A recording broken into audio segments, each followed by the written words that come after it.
Welcome to Amanda Hall Psychic here on the Gold Coast.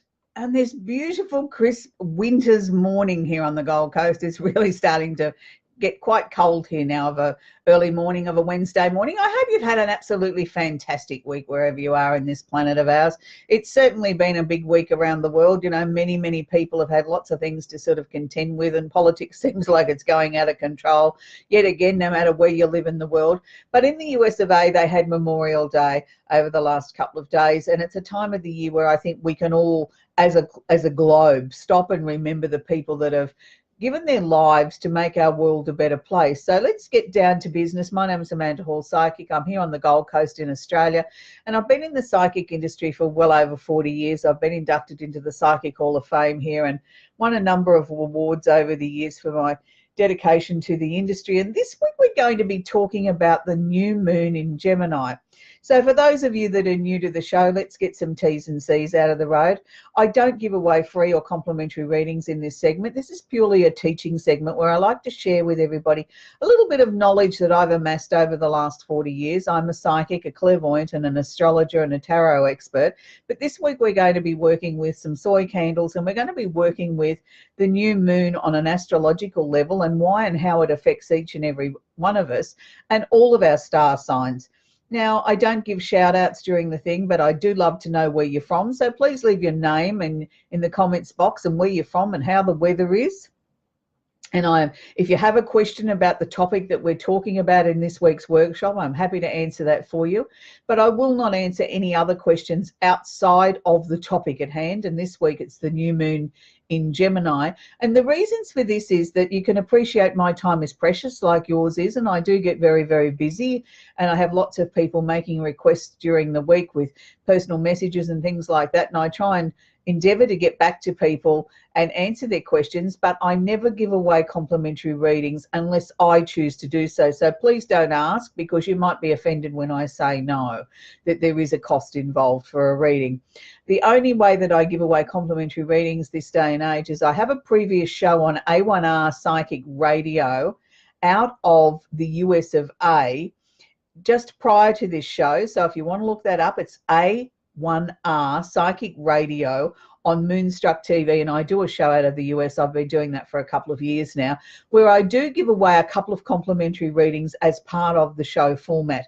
But here on this little workshop, no, we're going to talk about exciting things like the new moon in Gemini. Now, it's interesting because I still get lots of people asking me, Amanda, how do you know when it's a new moon? How do you know what energy a new moon's going to be in? Well, I know when the new moon's going to be in because I look it up on a moon calendar so that I know exactly what the phases are of the moon on what date and precisely what time here on the Brisbane timetable at when the new moon is. And it only varies by a few hours, you know, depending on what your location is in the world. I mean, we all celebrate the new moon at the same time. It just varies on our local time. So the new moon is always in the same sign as the sun is astrologically. So most of us know what our astrology sign is, and that's called a sun sign. So we're in the Gemini time of the year, so it makes sense that the new moon will be in Gemini because the new moon follows the energy of the sun. The full moon will be in exactly 6 signs opposite to the sun sign. So this time of the year, our full moon later in the month will be in Sagittarius. So it's, people sort of say to me, what am I supposed to do about a new moon? Well, I suppose there's many different ways of looking at it. And for those people that work with crystals, I'm sure there's a process of whether, you know, you put your crystals out under the new moon or the full moon. I'm really not a crystal person. I sort of tend to cleanse mine when I get around to it, or I get the urge to. But I know that there is particular procedures, and I know the full moon is one, but I also have friends in the psychic industry that do a lot of their crystal clearing and intention workshops and in bringing things towards themselves at the time of the new moon. Now, for me, working with the new moon, I always like to work upon the score that it's the time when we start to manifest or try and draw towards us projects that are new, things that we're working on in our lives that have a new feel.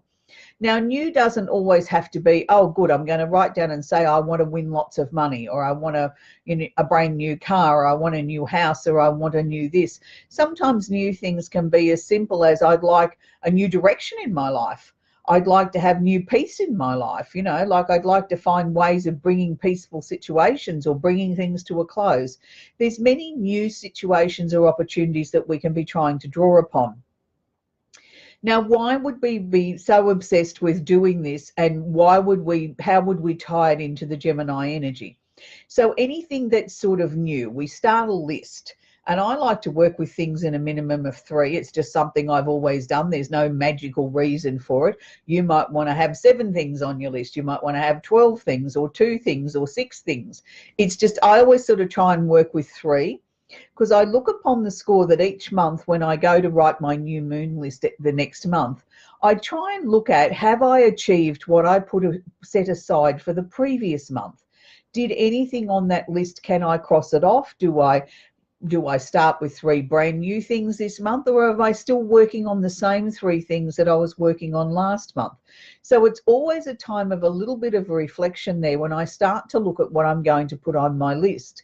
And I've been thinking about it in the last 24 hours, because the new moon is not actually until the 3rd of June, that, what am I going to put on my list this month? Because I've looked at my new moon lists previously for this year, and I found that I've been able to achieve everything that I've put on my list this year of new energy or new moon energy that I've been working with.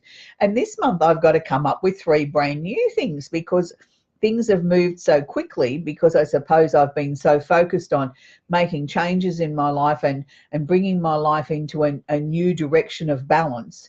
That was something I'd probably never been able to achieve in my life. And, it's all well and fine. We all sit there and we all sort of think, oh, gee, that person's so successful and that person's so clever, and, oh, I wish I had the sort of life that they have.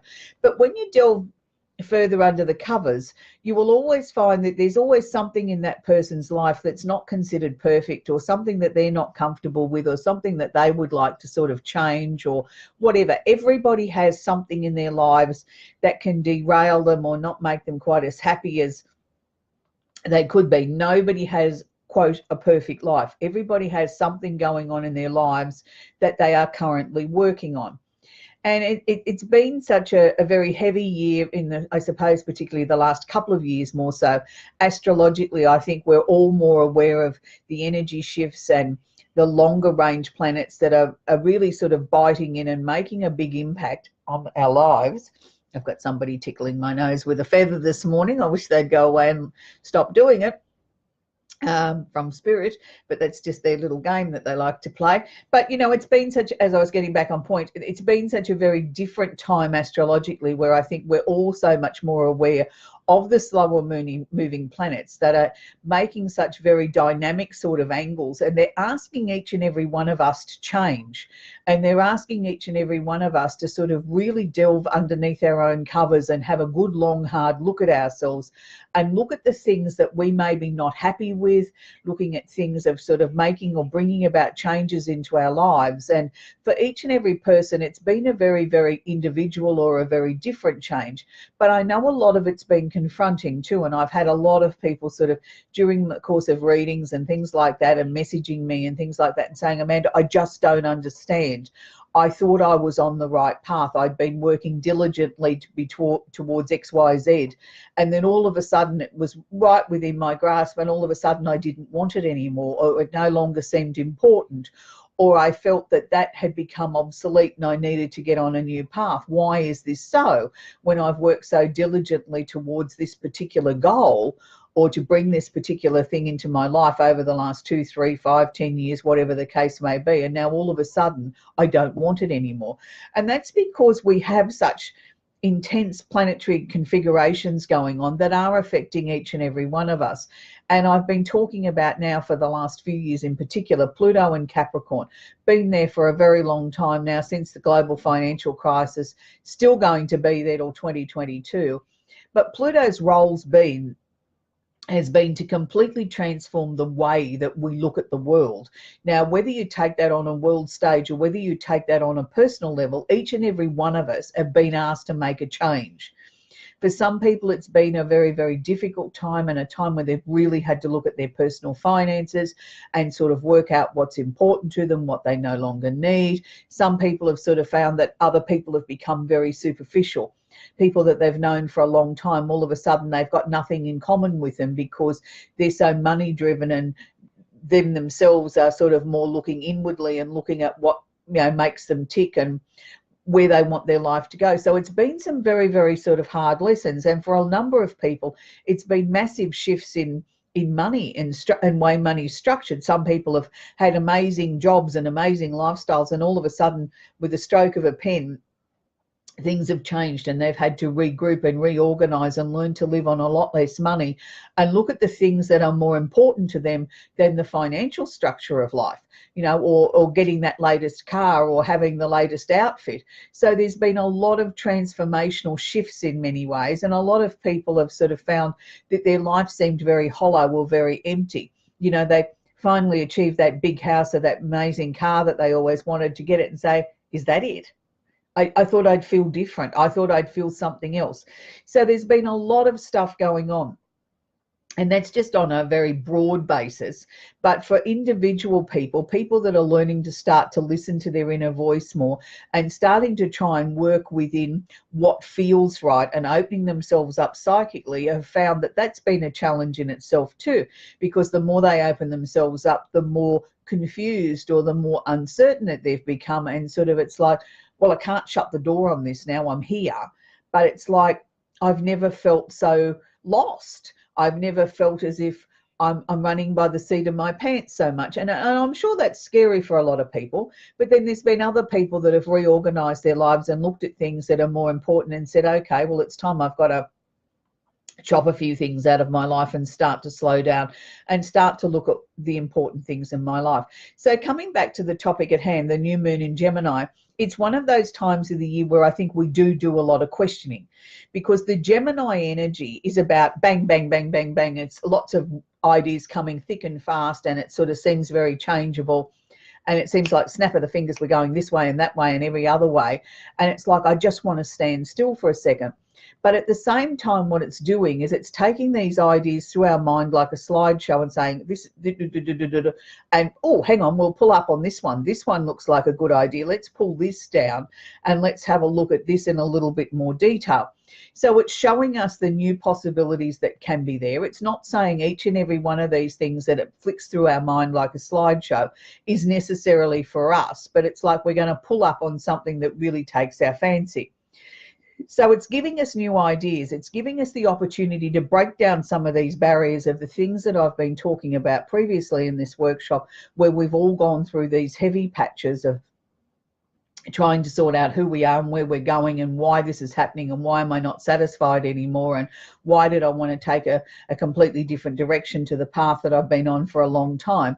This is the reasons why. So now we've got this opportunity to start to open up some thoughts or some new doors or some new ways of thinking or some new ways of processing things, that it's the time to capture these things and try and put them on paper or get the idea recorded in some way, so that when we've got a little bit more time, we can come back and look at it in a little bit more detail. A lot of people will also find it's a time where there's a lot of chatter going on. A lot of people are talking about all these new ideas, but nobody's actually really listening to what you've got to say. It's like we're all talking at once and there's all this chatter, but none of it's really making any sense, because we're all sort of, in a sense, a little bit preoccupied. And that's okay. We're allowed to be preoccupied. We're allowed to be in our own energy, I suppose, and be a little bit self-absorbed. It's not always do we have to be paying attention to someone else's dreams and someone else's chatter. We can still be part of it, but we can still be having a little daydream for ourselves as well. So working with the full moon energy, the new moon energy, I beg your pardon, write your list. I want you to put at least 3 new things on the top of the list that you want to try and draw towards you. And they don't necessarily need to be things that can be drawn towards you in the next 30 days. They can be much longer term sort of situations. But what I want you to do is make sure that they're realistic. Don't put something on there that's really pie in the sky stuff that you know that you've got no hope in hell of ever achieving. Now, to me, one of those things would be, I want to take a rocket to the moon. Well, the chances of most of us doing that are remote none. There might be a very, very few people that we can count on one hand that might get that opportunity in their lifetime. But most of us, it's going to be a pie in the sky sort of dream. So let's not put those things there on a list, because that then is making it unattainable, and we then start to think that the energy that we're working with, the intent we're sending out to the universe, doesn't work because we're asking for something that's not realistic. So 3 things on your list that you want to attract to you. I always like to balance the ledger. If I'm trying to attract 3 new things, I try and balance it with 3 things that I'm releasing that are no longer new, that are finished, and I send them away at the same time so I can make room for the new things to come into my life. If you imagine a cupboard and it's jammed full of clothes, if you don't take something out, you can't put something new in there. Well, it's the same with our lives. If we don't clear a space, how can we attract something new? We've got to clear something out. We can't hold on to everything. So working on a 7-day cycle, as I always do with the moon energy, we're going to be looking at the June 3rd, or the 3rd of June is the new moon. So we're going to start the process on the 1st of June. So we've got our list. We're going to read it out aloud. We're going to light our candle. And these candles, these extra large candles, have 2 wicks. So like one side one day and one side the next day. We're going to light our candle and burn it for a minimum of 15 minutes to 2 hours a day. Now, 15 minutes, I think most of us can afford that luxury of time. I do suggest that you sit with your candle. I don't think you should ever leave a candle unattended. Candles are a little bit like children. They need to be looked after. We need to sit with them so that we don't have that worry of fire. Now, I use that time as being my meditation time, where I stare into my candle or candles, and I use that as my time where I still my mind and allow my mind to go still and just be aware of what comes in and out. I don't necessarily say anything or take myself on a guided meditation. I like to meditate just looking into the flicker of the flame. I find that very fascinating. I find it very relaxing. And I also find that lots of great ideas come in at that time. So I'm also working with the air sign candle because we're in the Gemini energy. So I'm going to be working with the air sign candle. This candle covers Gemini, Libra, and Aquarius. I would also write the secondary list, exactly the identical list we wrote for the first one. I would light this candle for 15 minutes to 2 hours. Again, reading the list out, lighting your candle, popping your candle on a coaster. Never put a candle directly on furniture because the glass containers do actually get hot. The soy wax itself doesn't get hot, but the glass container gets hot. And with the changes in temperature, and particularly here in Australia at the moment, we're going from summer and we've gone into a very cold snap of winter very quickly. The temperature of the glass can change. Here you are, you're lighting a candle, and yet the glass container itself is quite cold. And, we're putting heat into it. I wouldn't like to see you crack your candle. So that's the reasons why I always do that. And also, too, as I said, the glass container gets hot. You don't want to scorch your furniture. Great way to, to always get into that habit of placing a coaster underneath it. For those of you that don't have the room for a big candle, for the extra large candles, we do have these mini gift box sets. These little candles will burn for 15 minutes each. This set I've made up this week has got 2 air sign and a new moon candle in the middle. You can make them up with any 28 candles from our range. Now, for those of you that say to me, look, that's all well and fine, Amanda, but I really don't have the time to sit with a candle, or I've got little children, or I've got pets, or, just too dangerous for me. Is there an alternative? Well, yes, there is. You can pick up these at your local supermarket or department store. They're called a melt warmer. These are electric. You start at the beginning of your cycle, take a teaspoon out of each candle of your new moon and your air sign candle, put that into your melt warmer. Then each day after that, add another half a teaspoon of each. Writing out your list again, as you would if you're working with a candle. Pop it underneath the melt warmer, putting the melt warmer again on a coaster, just a good habit to get into. And you can do that and leave that going all day, remembering to turn it off at the end of the day. But I still want you to sit with this for 15 minutes. I know it's not terribly exciting to sit there and stare into a melt warmer, but even if you sit somewhere and soak in and breathe in the energy of it, and imagining all the time that you're going over what's on your list, what you're trying to draw towards you, what you're releasing, because we've got to set the intent, purpose, and direction. And that's why it's so much easier with a candle, because you can sit there and you get lost in the flame. But with the milk warmer, you might be able to just sit there, close your eyes and breathe in the energy and the scent of the milk warmer, and being focused on what it is that you want to know about and what you're trying to